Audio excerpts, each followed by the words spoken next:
And welcome back to another fish room video. If you haven't seen any of my videos before, I've been keeping and breeding fish for the last 40 plus years. Lots of fish, lots of breeding, all sorts of bits and pieces. Now, a couple of people saw in one of my last fish room videos this weird contraption here, which is like a terracotta pipe. No, that's not a pipe. Terracotta pot and PVC piping. Yes, I got the words right that time. And that is designed to harvest eggs from fish. Now, it happens to be in this tank here with these little Pygmy corydoras, which are actually spawning right now. Yeah, okay. And I'm actually noticing eggs on the glass, those little tiny dots. Now, hopefully they lay eggs. Oh, they have. Is that an egg? See if we can focus. That is an egg. Okay, there's a couple of eggs on that plant. So the whole idea of this little trap is they will lay eggs in the plant here. There's a little mesh thing underneath there with a little hole underneath that terracotta sort of cup thing. Let's call it a cup pot thing. And we have an air stone in there with airline tubing down there. And that creates bubbles which come up here, and it takes water from that pot through that little pipe and into this little plastic tank thing, which is just wedged in place, sitting inside the tank. So it's the same temperature and the same water. And that water there goes through this little tiny hole there with a little bit of filter wool stuffed into it. So the whole idea of this is because I work 24/7, I don't have time to harvest eggs. So ideally what you want to do when you see eggs like that, and if we can focus on that one on the glass, is you scrape them off with a razor blade, or you can leave them in the tank, and then you put them into a little tiny area where it's a little bit easier to feed the fry.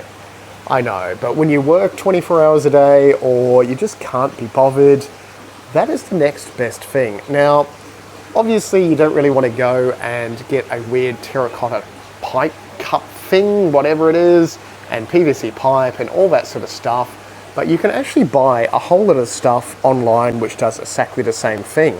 And that's what these little boxes and these little things with little pipe are.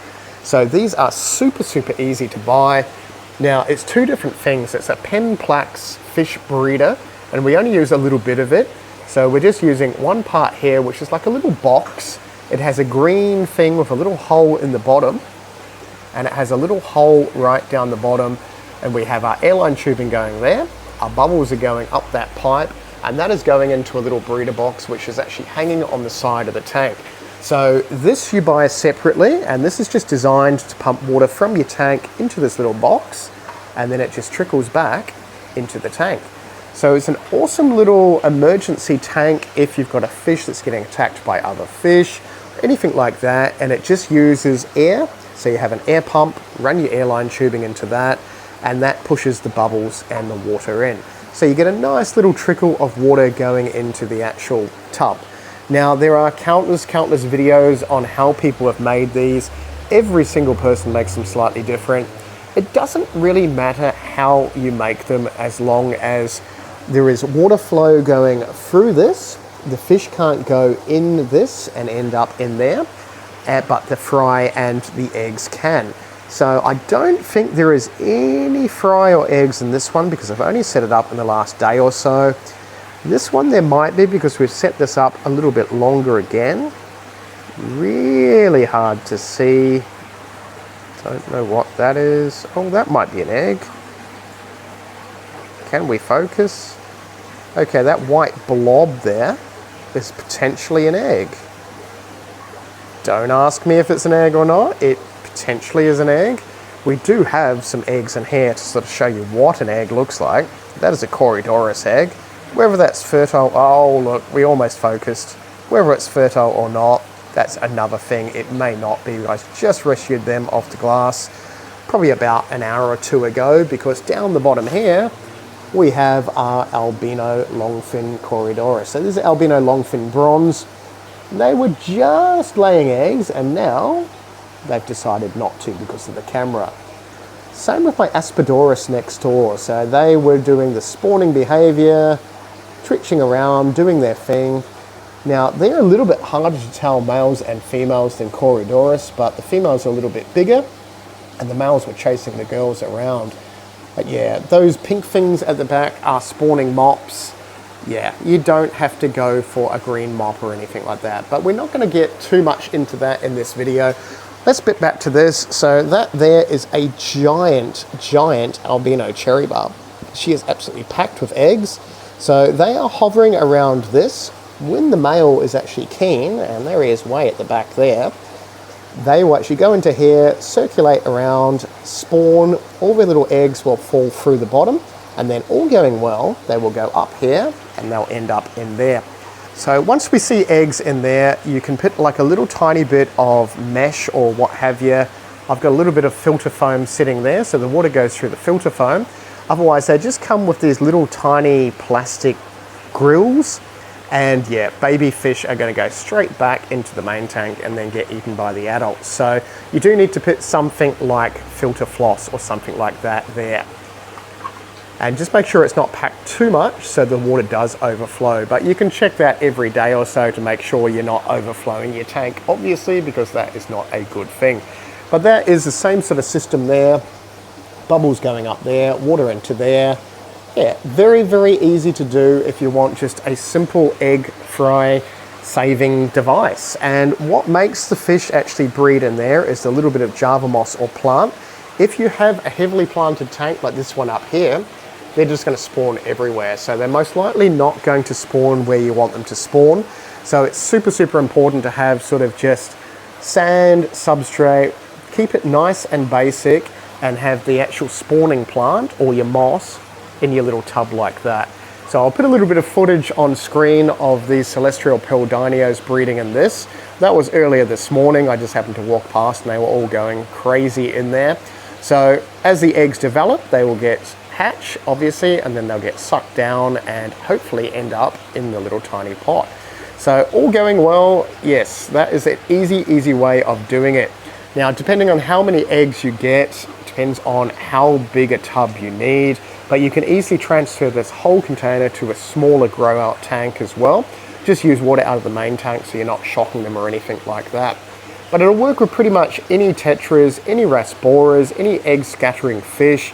This tank here, I have these really nice, I think they're leucistic kerry tetras. They're not albino because they've got bluey black eyes, but they're just starting to develop their iridescent blue to them, and the females are starting to fill up with eggs. So they're not going to breed just yet. I do need to alter the water hardness, which is the GH. To breed all our tetras and stuff, we're using reverse osmosis with a little bit of tap water just to bring the TDS up a tiny little bit. But then once we do that, everything will spawn like crazy, and yeah, we are overloaded with fry. So I sort of don't want a lot of fry right now because of that. I know it sounds a little bit weird, but yeah, you need to be in the right frame of mind to grow up lots of baby fish. But anyway, this tank next door, check out the absolutely awesome albino cardinal tetras. Lovely, lovely, lovely fish. Oh, and actually, there we go. Rasbora were just going crazy down the bottom. No, we've missed them. Hopefully we can catch them spawning on camera. And actually saying that, I am seeing a lot of eggs. No, those are bubbles. There's an egg right there, that bigger white dot of the Pygmy corydoras. Seems to be a fair few. They've gone a little bit crazy in the last hour or so. There's a whole lot more there. Now, they are pretty easy to spawn. You don't have to alter the water chemistry too much to spawn them. Other fish, you do have to muck around a little bit. Now, that brings us to this system. These are 12 2-foot fish tanks. So they are 2 foot by 1 foot tanks. So a standard sort of 60, 65 litre tank. They are all drilled on a system. So I have holes drilled in them. I have bulkheads in them like that. And then I have them all connected to a sump down there. And that is just so that we can maintain the water quality. So all these tanks are connected. If I do need to turn any of the tanks off, and there's some really, really cool little baby sucker fish. There's some otocinclus. We will be breeding ottos in the next few months as well. Just conditioning the girls at the moment. Lovely, lovely fish. There's one all the way over there on that leaf. I had to figure out what that was. That's a leaf. Now my really, really lovely, my coolie loaches are in here somewhere as well. I don't expect them to breed in that tank, but Who knows? Yeah, we haven't even sorted out a tank for spawning them yet. Actually, there is one. There's a head poking up through that leaf. There he is. He just twitched. And he's gone.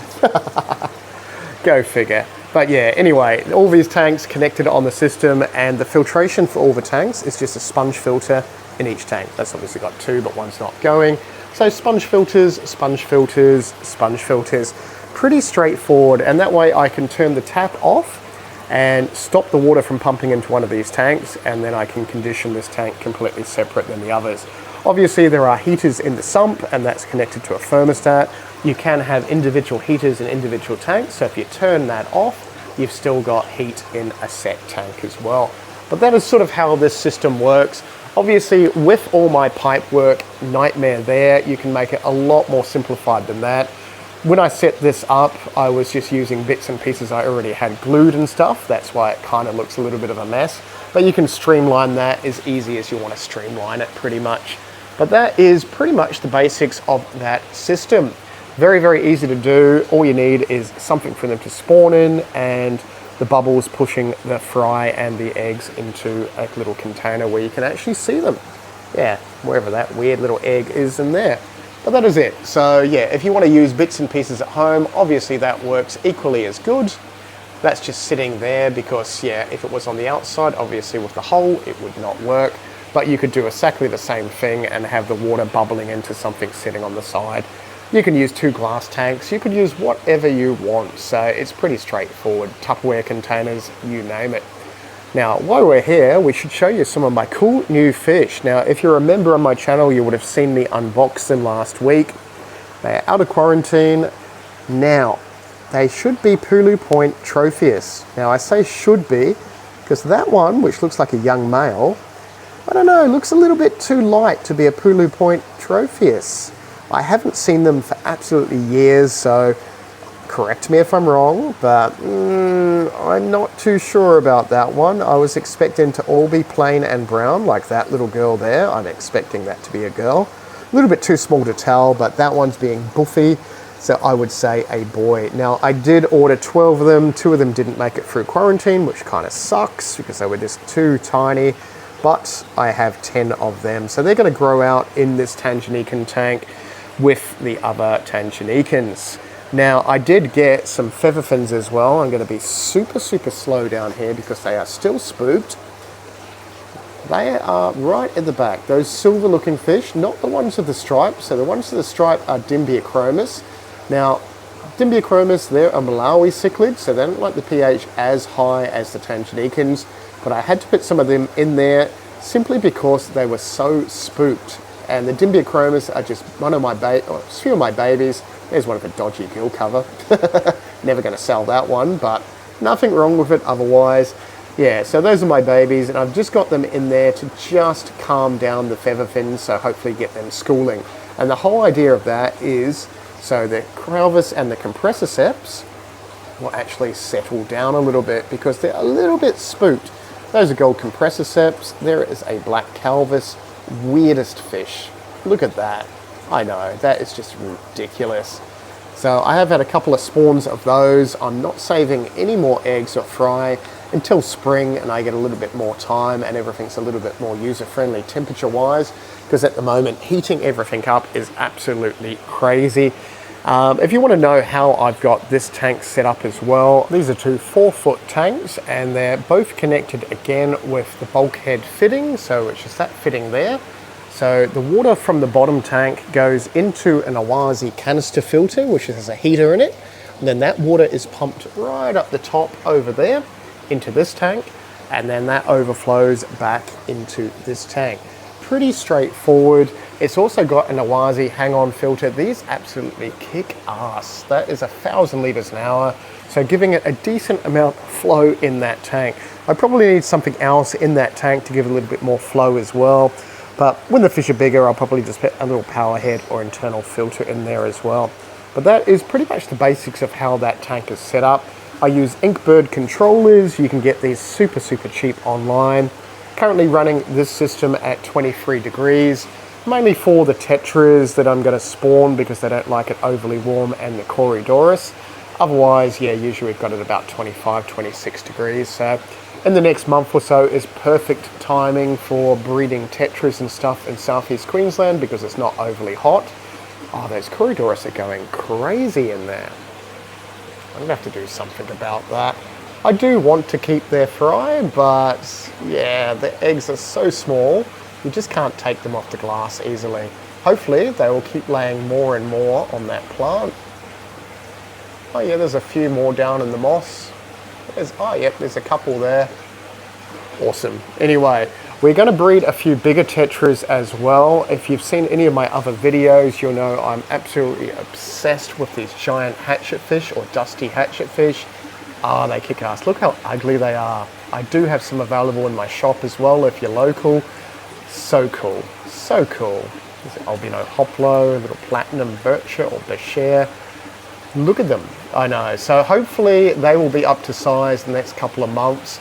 I'm going to probably breed them in tubs like I did with the gouramis and stuff at the start of the year. A little bit easier. All my baby hoplos are going well. And I do want to breed these guys and girls as well. Again, so I spawned these, but I did spawn them in a tub and didn't even see them spawn. They're blind cave tetras. They're kind of weird. They want acidic, hard water, so a lot of minerals but a low pH, which kind of makes no sense, but they do come from caves, and yeah, I guess rain going into caves just creates a weird environment. Look at the eggs inside that girl, and they are fully blind. They're actually born with eyes, which just makes them even a weirder fish. I know, so cool. And they get pretty big, so these aren't even adult size. Obviously they'll breed at that size because they bred before, and look at the eggs inside her. But they will get a good 10, 12 centimeters. And these are probably only about 6 to 8 centimeters, babies and adults in there. And I do have, I'm sorry, I'm gonna spook them, but they will come back in again. Not the T-bar convicts, but right at the back. Those are pink panda barbs. Boys are the pink ones, the girls are the slightly paler ones. But yeah, looking forward to spawning them as well. They're just getting conditioned at the moment, and that's going to be in a bigger tub sort of system as well. And a few other tetras. I've got obviously all the silver dollars that I was given from a friend, I think about a month or two ago. So all the normal silver dollars in there, and this is a 9 foot by 4 foot tank. I know, they are pretty big fish.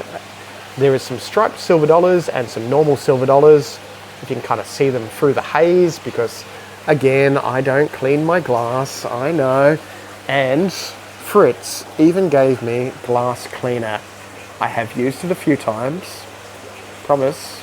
I know, so apparently this stuff is, well, it is, not apparently, this stuff is safe for all aquariums and stuff like that. So I've used it a few times, but I'm just a little bit slack cleaning glass. Yes, I am, says the gourami. But I do want to spawn them as well. So we've got a few different tetras to spawn. I'm going to spawn the becher again and a few other bits and pieces. Oh, one thing I'm not going to spawn again though are these emperor tetras. And they look kind of cool, but they're supposed to be albino. They're not normal emperor tetras, but I don't see how they can now be albino with black on them. It makes no sense. I know, them compared to a normal emperor tetra, they look totally different, but they're not albino. Those are the babies there, and look, the babies have got more black than the adults do. So it's like, what on earth is happening with that? So yeah, I don't know. I'm keeping them as diver fish because I've got my really cool cichlids in here, which you cannot see. There's a mouth. Oh, wait. There you are. I do want to spawn them, but yeah, very acidic water. Oh, look, right next door we have 2 corydoras breeding. Dirty little things. I know. Anyway, I might leave the video at that. If you got any questions about how to set these up or what have you, just comment down below. They are pretty straightforward, and yeah, you can just keep them, turn them off and have a little air stone in there and keep the fry in there. And yeah, away you go. It's pretty straightforward. Obviously you need a lot of grow out tanks and stuff because once you start collecting eggs and fry, you're going to end up with tons of fish absolutely everywhere. And then yeah, where does it stop? It doesn't stop, does it? No, it doesn't. Anyway, thanks heaps for watching, and thanks heaps to all my members. We will see you in the next video.